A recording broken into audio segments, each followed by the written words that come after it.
नमस्कार, मैं हूं विनीत यादव और आप देख रहे हैं द जनहित। मूर्खता और जाहिलपन के जितने पर्यायवाची शब्द आपके दिमाग में एक बार में आते हों, उन सब को अपने दिमाग में लाइए और इंटरनेट पर वायरल हो रहा ये वीडियो देखिए। एपीजे अब्दुल कलाम सबसे बड़े गद्दारों में से है भारत के। एपीजे अब्दुल कलाम जैसे लोग बहुत घातक हैं। दुनिया ऐसे लोग दुनिया में नहीं होने चाहिए। एपीजे अब्दुल कलाम जैसे गद्दार, एपीजे अब्दुल कलाम जैसे लोग राक्षसों की श्रेणी में। अगर आपने ये वीडियो गौर से देखा होगा तो आप समझ पा रहे होंगे कि ये मती का मारा व्यक्ति माथे पर टीका लगाकर देश के 11वें राष्ट्रपति एपीजे अब्दुल कलाम के बारे में कुछ अपशब्दों का इस्तेमाल कर रहा है, वो भी ऐसे अपशब्द जिनको बोलने में इस देश का घटिया से घटिया आदमी शर्मा जाए। एक ऐसा व्यक्ति जो भगवा पहन के एक धर्म विशेष को भी अपमानित कर रहा है और जिस धर्म का प्रतिनिधित्व वो स्वयं करता है उस धर्म की भी नाक खुद ही कटाने पर उतारू है। और हालात ये है कि जो इसके आका हैं वो आका भी एपीजे अब्दुल कलाम के चरणों में दंडवत लेट जाते हैं, क्योंकि उनकी खुद की हैसियत ये नहीं है कि डॉक्टर एपीजे अब्दुल कलाम के सामने खड़े भी हो सके।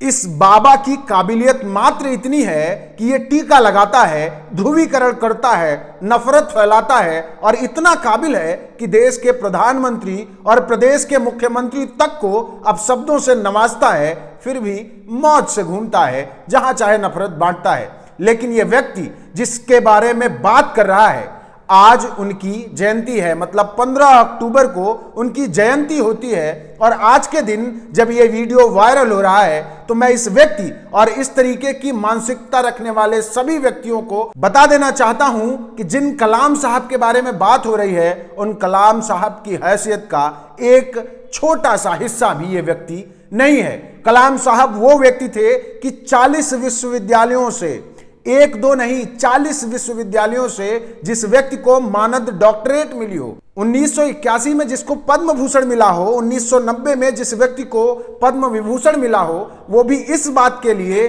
कि वो व्यक्ति एक वैज्ञानिक था।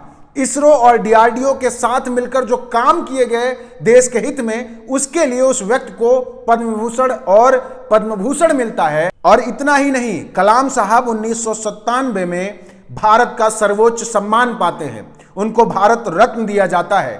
इतना ही नहीं, एक लंबी लिस्ट है, मैं आपको सब बताता हूं। उनके 79वें जन्मदिन पर संयुक्त राष्ट्र ने बाकायदा विश्व विद्यार्थी दिवस की घोषणा की थी।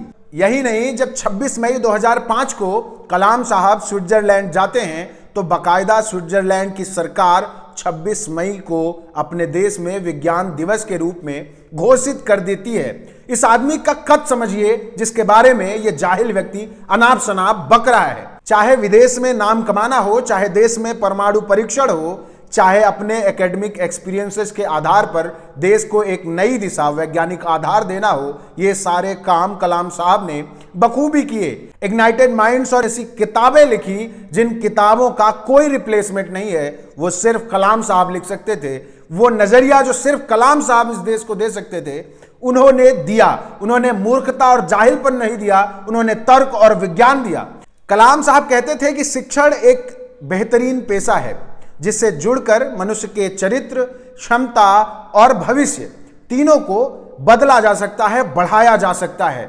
लेकिन जब जाहिल पढ़ेंगे ही नहीं, जब जाहिलों को बस शिक्षा नफरत की दी जाएगी तो वो ऐसे नफरती चिंटुओं की तरह ही बात करेंगे, क्योंकि उनका शिक्षा से कोई संबंध नहीं है। मैं फिर कहूंगा, किसी के पास डिग्री होना उसके शिक्षित होने का प्रमाण नहीं होता है। इतना ही नहीं, इस देश के तमाम युवाओं के लिए एक संदेश कलाम साहब छोड़ गए थे। यति नरसिम्हानंद जैसे लोगों से टकराने के लिए कह गए थे कि विज्ञान मानवता के लिए एक खूबसूरत तोहफा है, हमें इसे बिगाड़ना नहीं चाहिए।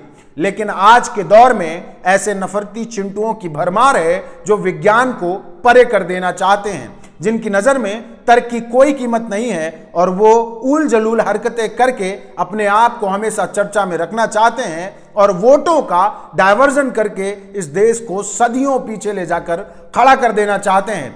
और इसके बाद आखिरी निवेदन कलाम साहब की बातों से ही करूंगा, इस देश के युवाओं से करूंगा। कलाम साहब ने कहा था कि युवा अलग सोचने का साहस रखें, आविष्कार करने का साहस रखें, अनदेखे रास्तों पर चलने का साहस रखें, यह वो गुण है जिसके लिए उन्हें जरूर काम करना चाहिए। इसलिए इस देश के युवाओं से दजनहित का एक ही निवेदन है कि साहस बनाए रखिए, मूर्खों की बातों में मत आइए। आज कलाम साहब की जयंती है, उस कलाम की जयंती है जिसने कमाल किया है। उस कमाल के आसपास इस देश का कोई नफरती चिंटू फटक भी नहीं सकता, भले ही बयानबाजियों में उलझलूल बातें करे, धर्म के नाम पर कलाम साहब को उल्टी सीधी बात कह ले, अपनी भड़ास निकाल ले। क्यों? क्योंकि उनकी काबिलियत के आसपास पहुंचना इन जाहिलों के बस की बात ही नहीं हो सकती। इस देश का युवा अगर तर्क और विज्ञान की बात करेगा तो ये नफरत अपने आप बुलबुलाकर खत्म हो जाएगी। ये वो गुब्बारे हैं जिनमें इस देश का युवा अगर एक बार पिन मारेगा, उसके बाद इनकी हवा खाली और ये गुब्बारे भी खाली, क्योंकि ये खोखले हैं। अगर आपको हमारा वीडियो पसंद आया हो तो बने रहिए हमारे साथ। चैनल को सब्सक्राइब नहीं किया तो सब्सक्राइब जरूर करिए और इस पूरे मसले पर आपकी क्या राय है हमारे कमेंट बॉक्स में बताना मत भूलिएगा।